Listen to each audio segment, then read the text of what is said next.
It started with 5 words. "You need to move now." That's what she said to me, standing at the edge of my front steps, finger pointed like she was calling in an airstrike. For a second, I didn't even register what was happening. I was mid-sip, coffee still hot in my hand, sun just rising through the trees. It was early, peaceful, the kind of morning where even the birds aren't in a rush. And then, boom, this woman appeared, like she'd been waiting all night for the moment to pounce. Clipboard in one hand, oversized sunglasses shielding whatever wild intentions were going on behind them, and that haircut you could spot from 2 blocks away, the kind that practically comes with a built-in complaint form. She didn't introduce herself. She didn't ask a question. She just went straight to orders, like she thought she was addressing a recruit at boot camp. Only problem? I was sitting on my own porch. My dog Scout curled up next to me, mug in hand, hoodie on, USMC stitched across the chest. I didn't even have a chance to answer before she kept going. She told me I was loitering. Loitering. On my own front steps. I blinked, stared at her like I was trying to translate nonsense into English. She pointed down at the concrete like that would somehow make her argument more valid. "This is a shared community access point," she snapped, all righteous fury and bad perfume. "You're in violation of HOA Code 12B, no lingering in transitional zones." I had to bite my cheek not to laugh. "Transitional zones?" I said. "Ma'am, this is my house." But she was already clicking her pen like it was a taser, flipping through pages on her clipboard like they were ancient scrolls of HOA law. She wasn't listening. She was performing. And in her mind, this was her stage. I told her again, politely but firmly, there is no HOA in this neighborhood. I know that because I helped fight against the proposal to start one when I moved in years ago. The community voted. It got shut down. End of story. Or so I thought. She didn't like that, at all. She pulled out some ridiculous-looking paper, Comic Sans font, clip art gavel, even a watermark that looked like it was stolen from a Google search. She held it out like it was a warrant. "This is your formal notification," she declared. "You're being non-compliant with emerging community standards." I took the paper, read it, handed it right back. "This is nonsense," I said, still calm. "And unless you've got a badge or a deed that says this porch is yours, you're trespassing." That's when she said it. Dead serious. "I am the acting president of the Transitional HOA Committee. I swear to you, it took everything in me not to choke on my coffee. I've been deployed. I've dealt with real chain of command. But this woman was out here trying to LARP as the queen of suburbia, with a dollar store clipboard and an ego the size of Texas. I thought that would be the end of it. But no." She doubled down. "You're being issued a verbal notice of removal. I need you to vacate immediately, or I'll be forced to escalate." I stood up then. Not out of anger, but because my dog Scout was already halfway up and growling low, sensing the energy shift. I gave him a pat, then looked her in the eye. "You've got 10 seconds to get off my property before I call the sheriff." Her expression didn't change. In fact, she smirked. "Good. Call them. I'll do you one better." She pulled out her phone, put it on speaker, and called someone named Greg. "This is urgent," she said. "I've got a male refusing to comply with porch access restrictions. I need compliance officers dispatched to Lot 17 immediately." Now, I don't know what kind of dystopian HOA fantasy world she thought she was living in, but the guy on the other end didn't sound like an enforcer. He sounded like he was elbow deep in an engine somewhere. "On my way," he grunted. "Tell him we don't mess around." At that point, I'd had enough. I pulled out my own phone, opened the group chat labeled Unit Boys, and typed 6 simple words. Some lunatics trying to evict me. That was all it took. 30 seconds later, my phone lit up like a switchboard. "Be there in 20. Want us in uniform? Bringing the flag. These weren't just old buddies from the Corps. These were brothers, firefighters, deputies, lawyers, men I'd served with, men I'd trusted with my life. And all of them were coming. For me. Not out of spite. Not for drama. But because when someone comes at one of us, with fake rules and power trips, we don't just sit quietly and take it. 15 minutes later, the first truck pulled into my driveway. Jack, broad-shouldered, still in his full sheriff's gear from his morning shift, stepped out, grinned at me, then gave me a hug like we hadn't seen each other in years. He looked over at Karen, who was still standing there like she was waiting for backup from the HOA Avengers. "Everything all right, brother?" he asked. "Just dealing with a transition board," I said, using finger quotes so hard I almost pulled a muscle. Karen didn't back down. She stepped forward like she was still running the show. "He's in violation of Porch codes," she announced, waving her clipboard again. Jack pulled off his sunglasses, looked her dead in the eye and said, "Ma'am, this street has never had an HOA, and if you keep pretending you have legal authority, you're going to end up in real trouble." She blinked, visibly shaken, but Jack wasn't done. "You don't issue citations. You don't have jurisdiction. What you do have is a clipboard full of nonsense and a dangerous level of confidence." She opened her mouth to argue, but another truck pulled up behind Jack's. Then another. Uniforms stepped out, one by one. Calm, friendly, solid as ever. My porch, once the target of some imaginary suburban crusade, now looked like the safest place in the entire county. And Karen. For the first time, she didn't have a single word left to say. Karen wasn't the type to walk away quietly. If anything, the sight of my Marine buddies on the porch, relaxed and unbothered, just made her dig her heels in deeper. She disappeared for a few hours after her little power play with Jack flopped, but she came back with a new tactic. The next morning, I stepped outside with a fresh mug of coffee and nearly dropped it laughing. Flyers, cheap printer paper flyers, were taped to every pole, trash can, mailbox, and even a few parked cars around the neighborhood. Big red letters across the top screamed, "Emergency HOA meeting, community violation at lot 17. Right below that, a grainy black and white photo of yours truly, sitting on my porch with Scout at my feet, mid-sip of coffee like I was some sort of porch gremlin, threatening the balance of the suburbs. The caption read, "Unauthorized occupation of shared community entryway." I don't know what phone she used to take that photo, but it looked like it came out of a security camera from 1997. You could barely make out my face, and Scout looked like a golden potato with legs. I picked up a few of the flyers, brought them back to the porch where Jack was still hanging out sipping his own coffee, and we had a good laugh. "You'd think," he said, shaking his head, "if you're going to try to overthrow the Porch King, you'd at least spring for a color printer." And then, as if Karen had a sixth sense for mockery, her so-called compliance officer returned. "Greg." "Yep, same guy from the phone call." He rolled up in that same dented sedan that still had a curling "for sale" sign in the back window, like he was moonlighting between repo gigs. He stepped out in the same reflective vest, cargo pants, and a ball cap with security peeling off like it had been through the wash too many times. The man walked like he was in a slow-mo movie trailer, swagger in full effect, clipboard clutched like it was a badge. He cleared his throat, loud enough to be heard from across the yard, then read off some made-up script about civic guidelines and visual uniformity violations. Now, I've heard some absurd stuff in my time, but the way he said visual uniformity like it was a felony made me pause. I asked, "Did you just insult my porch design?"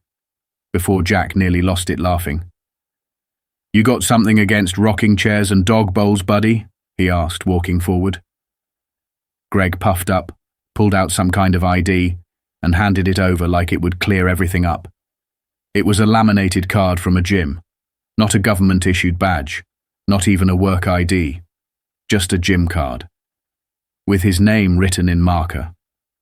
I swear, Jack looked at it, looked back at me and said with a straight face, "He's serious. He's really trying to enforce imaginary laws with a Planet Fitness pass." That's when I stepped forward and laid it out clear.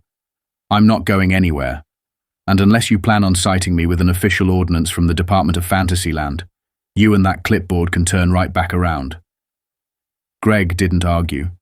He stood there for a second, glanced back at Karen, who was standing across the street filming everything on her phone, and then mumbled something about documenting the incident, before his car stalled twice trying to leave. If that were the end of it, I would have counted myself lucky. But Karen was just getting warmed up. About 30 minutes after Greg peeled away in his lemon mobile, we heard the sirens. Real ones this time. 2 police cruisers pulled up, lights on but sirens off. Karen ran toward them like a kid chasing an ice cream truck, shouting about unlawful military occupation of public space. That's how she described a few Marines sitting on a porch sipping coffee and talking about college football. The officers got out, calm, composed, professional. One of them approached me and asked for an explanation. I gave it, straight and simple. Jack, still on the porch, flashed his badge to confirm everything. And then something happened I didn't expect. One of the officers stopped mid-sentence, looked at me again, then cracked a grin. "Corporal Gaines?" he said, squinting. I looked closer. "Ryan?" I replied. It was Ryan, another Marine I'd served with years ago. We hadn't seen each other since deployment, but that recognition was instant. We shook hands like brothers and hugged like it hadn't been a decade. Ryan turned back to his partner, explained the situation, and the 2 of them had a quiet conversation. Karen was still shouting over her phone from across the street, filming like she was producing a true crime documentary. But her tune started to shift when Ryan and the other officer walked back over to her and calmly laid out the facts. No legal HOA, no valid citations, and no laws being broken. I saw her face change as they spoke. The confidence melted into confusion, the yelling quieted into muttering, and for a moment, she looked like she didn't even remember why she was mad in the first place. But just like always, she didn't walk away. She stormed off down the street, talking about going above local jurisdiction, whatever that meant. We watched her leave, took a long breath, and then went back to enjoying the sunshine. But I knew that look on her face. I'd seen it before. That wasn't the look of defeat. It was the look of someone retreating to reload. And I was right. The next morning she came back, this time with a new strategy, even crazier than before. I heard hammering, not from construction or repairs. It was deliberate, rhythmic. I stepped outside and saw her in the yard next to mine, pounding wooden stakes into the grass. She had tied red tape between them, forming a sloppy triangle that barely held together. She stood back proudly and began stapling a laminated flyer right in the center, like she was posting territory rights. I walked over, coffee in hand, Scout trailing behind me like he already knew this was going to be good. She turned around and held up a hand like a traffic cop. "Stop. This is a restricted zone now," she announced. I blinked. "A what?" She pointed to the sad little triangle of tape. "The community has decided to implement territorial zoning for shared-use porch regions and pedestrian welcome areas. This porch has been marked as a conflict zone and is under review for reassignment." I couldn't help it. I actually laughed. "Karen, you're drawing imaginary borders on property you don't even own." She didn't flinch. "As acting president of the pending HOA," she said, "I have the authority to make preliminary designations." She said it like it was a war decree. That was it. The line had been crossed. She'd gone from annoying to fully delusional. I pulled out my phone and messaged the unit. Operation Porch Shield is a go. Bring chairs. Within the hour, it was like the Corps had landed. Mike rolled up first, looking like he'd just stepped out of a federal ops briefing, donuts in hand like it was tradition. Then Tyler, our cybersecurity guy, pulled up with a drone and tripod. Evan, former squad medic turned MP, showed up last in uniform and set up a folding chair right next to mine. He sat down, nodded and said, "Let's see what today brings." Karen came out of her house again and just stopped. The porch was now a Marine hangout. 4 men, coffee in hand, chatting like we were on base. The drone buzzed quietly above us, recording everything as Tyler piloted it with one hand and munched a glazed donut with the other. Karen marched across the street like she was walking into a courtroom. "You can't gather like this without HOA clearance," she shouted. "You're intimidating the neighborhood." I looked around and waved at 2 neighbors who had brought muffins and were sitting in lawn chairs laughing. "Which neighbors?" I asked. "The ones baking, or the ones that told me you posted 20 flyers in their bushes?" Karen's face turned red, but Mike stood up before she could answer and pulled out a file folder thick with notes. "You've issued fake citations, impersonated authority, trespassed and harassed multiple residents," he said. "Keep it up, and you'll find out what an actual federal violation looks like." Karen looked like she'd been hit by a wave. She stumbled back, mumbled something about her lawyer, and Evan just smiled. "Tell him to stop by," he said. "We'll be right here." And just like that, she turned and left, not storming, not shouting, just rattled. That was the first time I saw real doubt on her face. But we weren't done, not by a long shot. By the time Karen stumbled off that day, shaking and speechless, the porch had officially become more than just a front step. It had turned into a rally point, a symbol. My buddies kept showing up, not because I asked them to, but because that's what brothers do. Some brought lawn chairs, others brought breakfast. One even brought his kid who spent the afternoon throwing a tennis ball for Scout. We weren't loud, we weren't aggressive. We were just present, calm, united. And that's what drove Karen absolutely insane, because she couldn't control it. She couldn't bully it. The fake HOA citations hadn't worked. Her boundary tape had turned into neighborhood comedy. And her compliance officer had limped away with a cease and desist and a stalled-out sedan. But Karen wasn't one to go out quietly. That much I knew. So we stayed ready. A few days passed with no incidents. Quiet settled over the street like it was holding its breath. Then one morning, I found a large white envelope in my mailbox, thick with paperwork, and marked in bold letters, "Legal Notice." I opened it right there on the porch, coffee in hand, Scout snoozing beside me like nothing could touch us. Inside was a handwritten complaint Karen had filed with the local small claims court. She was suing me. Not joking, an actual lawsuit. Her claims? Emotional distress. Disruption of community peace. And the kicker? Unauthorized military presence intended to intimidate and suppress HOA operations. I laughed so hard I had to set the coffee down.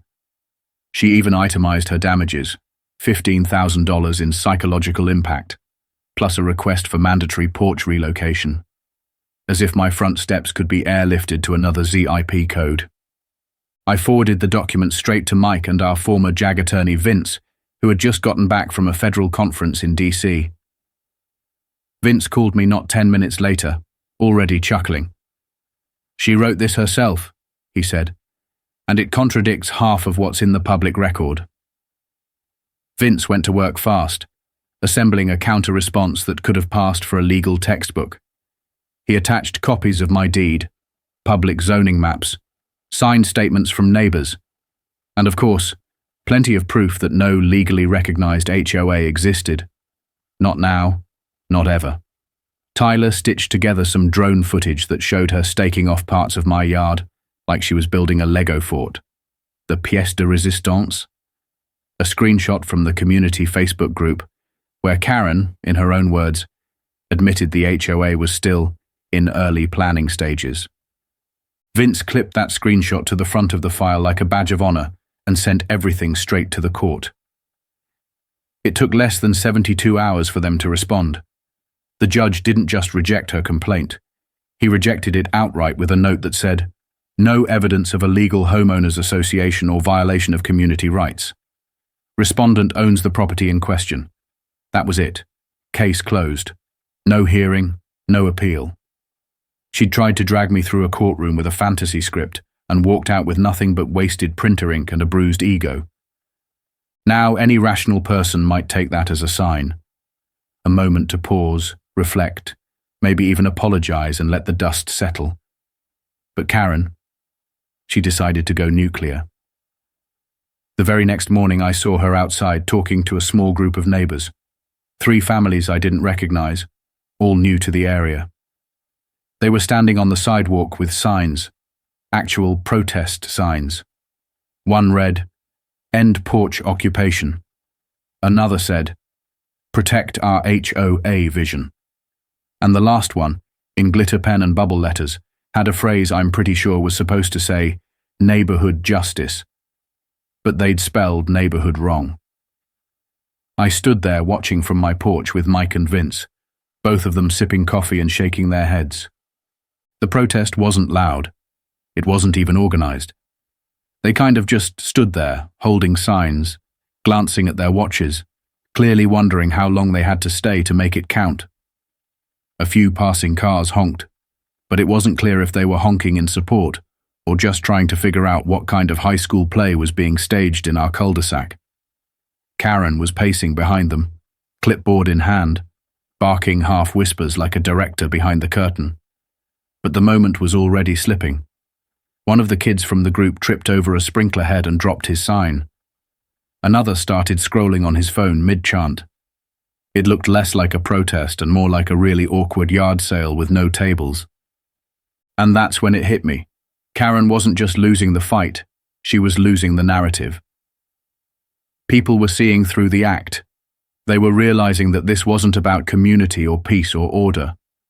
This was about control, about someone with zero actual authority trying to impose their fantasy rules on a place that never gave her permission to do so. The very next day, karma struck again. A real, legitimate HOA board from a nearby subdivision caught wind of what was happening. Apparently, Karen had been using their logo on her flyers and telling people she was in talks to merge neighborhoods. The board didn't find that amusing. They sent her a cease and desist letter written with the kind of legal precision that makes people sweat just reading it.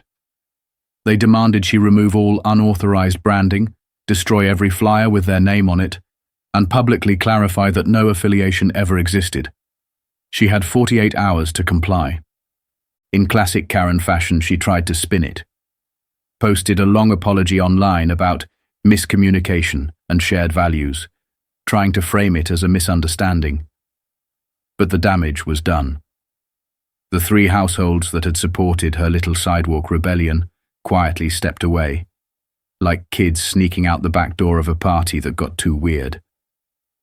One of them even messaged our group chat to say they'd been misled and didn't want any part of the drama. Karen had gone from ringleader to rogue in record time.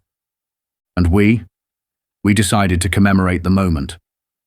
The whole unit came together. We took a trip to the local hardware store and picked out a flagpole, steel, sturdy, locking base, made to last. We dug out a fresh spot in the center of the yard, laid down clean mulch, surrounded it with solar lights, and raised 2 flags high. The stars and stripes on top, the Marine Corps flag beneath it. It was simple. It was clean. It was powerful. Neighbors came out. Some clapped. Some took pictures. One older man, a Vietnam vet who lived 2 doors down, teared up and said, "That's the best thing I've seen on this street in 20 years. Karen? She watched it all from across the street. Arms folded, lips tight, clipboard in hand, like it still held any power. But for the first time since this whole thing started, she said nothing. She didn't yell. She didn't stomp across the road.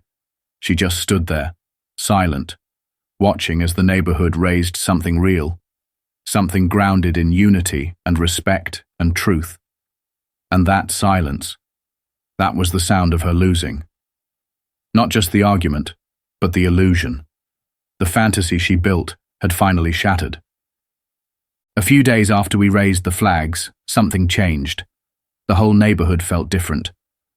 Not in a flashy fireworks kind of way, just steadier. There was this underlying calm, like the air had finally cleared after a long storm. People who used to keep their blinds drawn were suddenly waving when they walked by.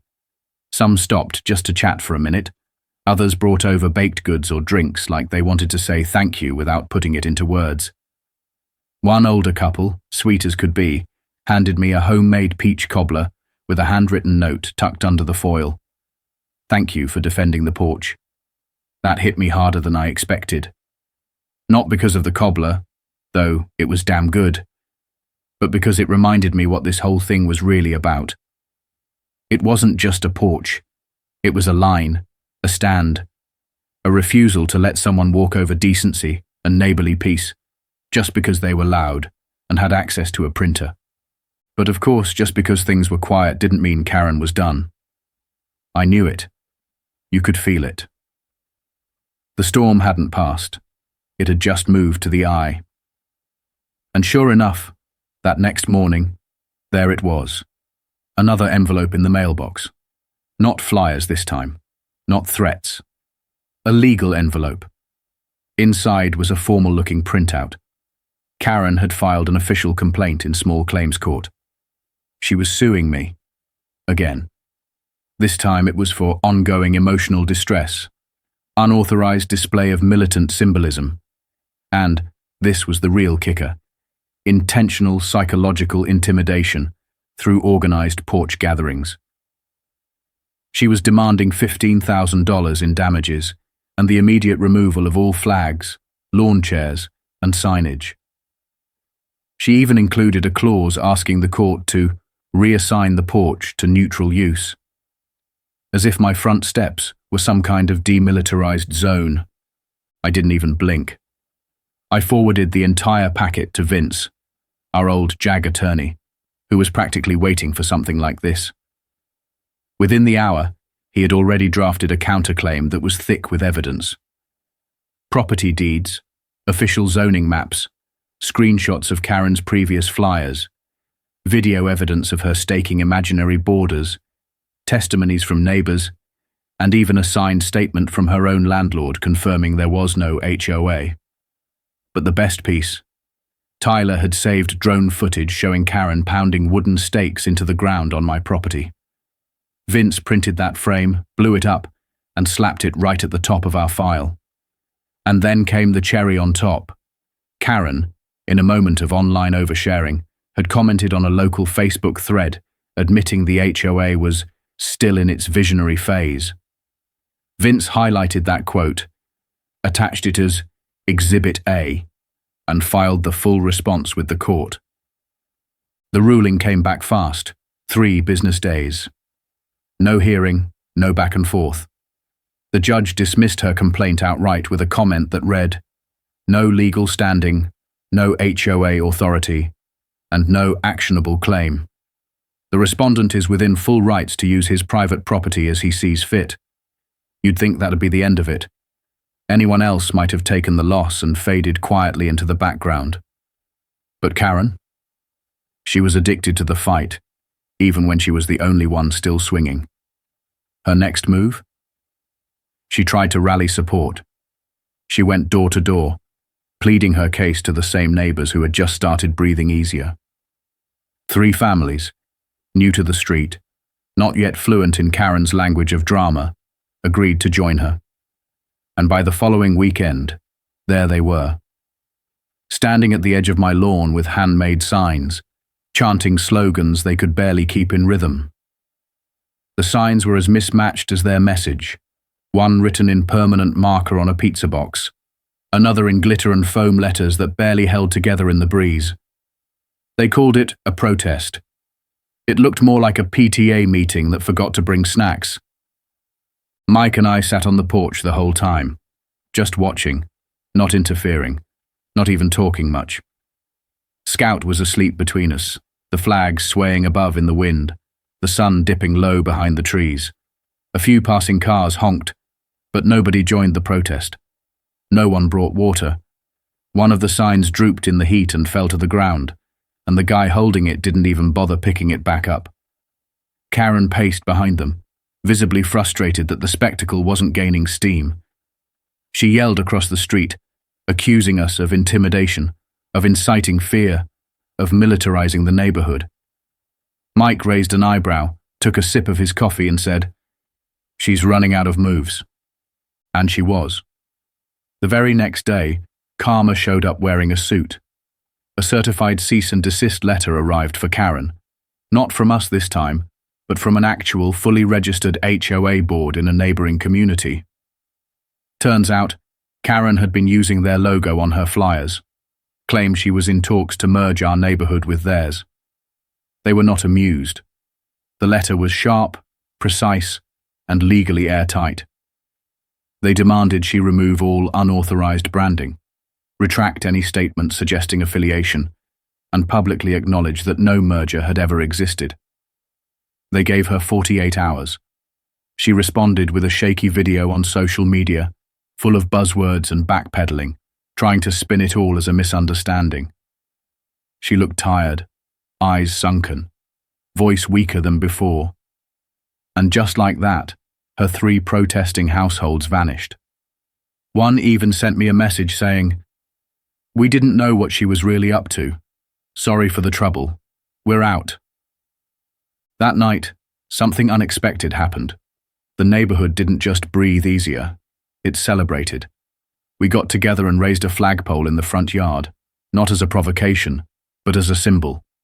A Marine Corps flag beneath the American flag. Lit up at night, standing tall and proud. Neighbors gathered, some cheered, others brought lawn chairs, drinks and stories.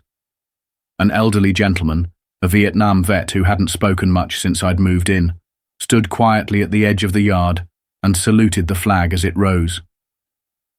He wiped his eyes and whispered, "It's good to see that again." That moment stuck with me, not because it was loud, not because it was dramatic, but because it was real. That flagpole wasn't about defiance. It was about unity. The neighborhood had found its voice, not through shouting, but through presence. And Karen. She didn't show her face that night. She watched from behind her curtains, a dim glow from her living room flickering through the blinds. The clipboard never came back out. The flyers stopped appearing. And over the next few days, her house grew quieter and quieter, until one afternoon, a moving truck pulled into her driveway. I didn't gloat.